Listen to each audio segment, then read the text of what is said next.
Iran மீது America நடத்திய தாக்குதலுக்கு கண்டனங்கள் குவிந்து வருகிறது. வடகொரியாவும் இந்த தாக்குதலை கடுமையாக கண்டித்திருக்கிறது. மத்திய கிழக்கில் இப்போது நிலவும் பதட்டங்களுக்கு அமெரிக்காவும் இஸ்ரேலும் தான் காரணம். இரண்டு நாடுகளின் இந்த பொறுப்பற்ற செயல்களுக்கு சர்வதேச நாடுகள் கண்டனம் தெரிவிக்க வேண்டுமென வடகொரியா அழைப்பு விடுத்திருக்கிறது.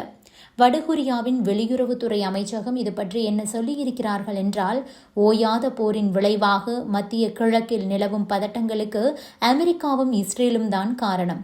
இதனை மேற்கு நாடுகளும் ஏற்று ஊக்குவிக்கிறது. அமெரிக்கா ஈரான் மீது நடத்திய தாக்குதல்களை நாங்கள் கடுமையாக கண்டிக்கிறோம்.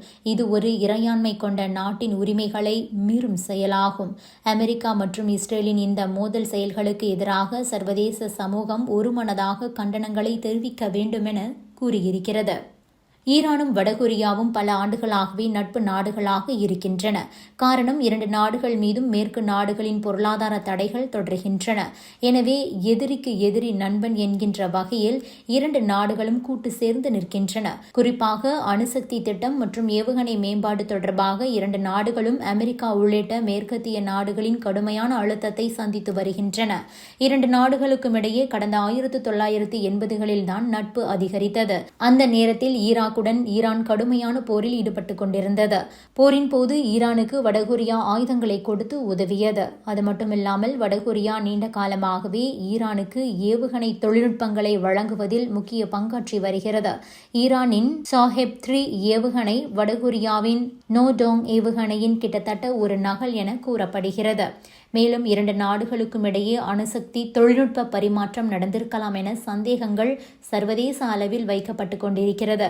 குறிப்பாக ஈரானின் நடான்ஸ் மற்றும் இஸ்ஃபஹான் போன்ற அணுசக்தி தளங்களை உருவாக்க வடகொரியா உதவியதாக இஸ்ரேல் குற்றம் சாட்டி வருகிறது.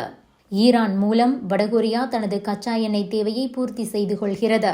அதேபோல வடகொரியா மூலம் தனது தொழில்நுட்ப சேவைகளை ஈரான் பூர்த்தி செய்து கொள்கிறது. இப்படி இருக்கையில் ஈரானுக்கு ஆதரவாக வடகொரியா அறிக்கை விடுத்திருப்பது சர்வதேச அளவில் மிகுந்த முக்கியத்துவம் வாய்ந்ததாக பார்க்கப்படுகிறது.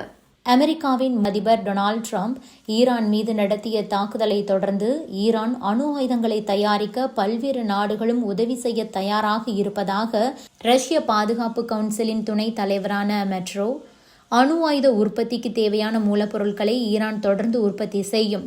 வெளிப்படையாக சொல்ல வேண்டுமென்றால் எதிர்காலத்தில் ஈரான் அணு ஆயுதங்களை தயாரிக்கும் என குறிப்பிட்டிருக்கிறார். மேலும் அவர் தனது எக்ஸ் பக்கத்தில் ஈரானுக்கு அணு ஆயுதங்களை நேரடியாக வழங்க பல நாடுகள் தயாராக உள்ளன என கூறியிருக்கிறார். எந்தெந்த நாடுகள் உதவி செய்ய முன் வந்துள்ளன என்பது குறித்த விவரங்களை அவர் வெளியிடவில்லை. ஆனால் ரஷ்யா, சீனா, வடகொரியா இந்த உதவியை செய்யலாம். இந்த நாடுகள் நீண்ட காலமாகவே ஈரானின் அணுசக்தி திட்டத்திற்கு ஆதரவு அளித்து வருகிறார்கள் என்பதும் குறிப்பிடத்தக்கது. இதற்கிடையில் இஸ்ரேல் மற்றும் ஈரான் இடையே வளர்ந்து வரும் மோதலை தீர்க்க இரண்டு தரப்பினருக்கும் இடையே சமாதான பேச்சுவார்த்தையை நடத்த ரஷ்ய அதிபர் விளாடிமிர் புட்டின் முன்வந்திருக்கிறார். மேலும் அமெரிக்காவுக்கும் ஈரானுக்கும் இடையே ஒரு நல்ல அணுசக்தி ஒப்பந்தத்தை உருவாக்கவும் ரஷ்யா உதவி செய்ய முன்வந்தது. ஆனால் அதை அமெரிக்கா அப்போது ஏற்றுக்கொள்ளவில்லை. முன்னதாக 2015ஆம் ஆண்டு பராக் ஒபாமா அமெரிக்க அதிபராக இருந்தபோது ஈரான் அணுசக்தி ஒப்பந்தம் கையெழுத்தானது. அந்த ஒப்பந்தத்தில் ரஷ்யாவும் ஒரு பங்கு வகித்தது. அந்த ஒப்பந்தத்தின் மூலம் ஈரானின் அணுசக்தி திட்டத்திற்கு கட்டுப்பாடுகள் விதிக்கப்பட்டது. அதற்கு பதிலாக ஈரான் மீதான பொருளாதார தடைகள் நீக்கப்பட்டன. ஆனால் ட்ரம்ப் 2018ஆம் ஆண்டில் அந்த ஒப்பந்தத்திலிருந்து விலகிவிட்டார். அதன் பிறகுதான் கடந்த சனிக்கிழமையன்று அமெரிக்கா ஈரானின் 3 அணுசக்தி நிலையங்கள் மீது தாக்குதல் நடத்தியது. அந்த தாக்குதலில் B-2 ஸ்டெல்த் குண்டுவீச்சு விமானங்கள் உட்பட 125க்கும் மேற்பட்ட விமானங்கள் பயன்படுத்தப்பட்டதாக கூட்டு படைகளின் தலைவர் ஜெனரல் டான் கெயின் தெரிவித்திருக்கிறார்.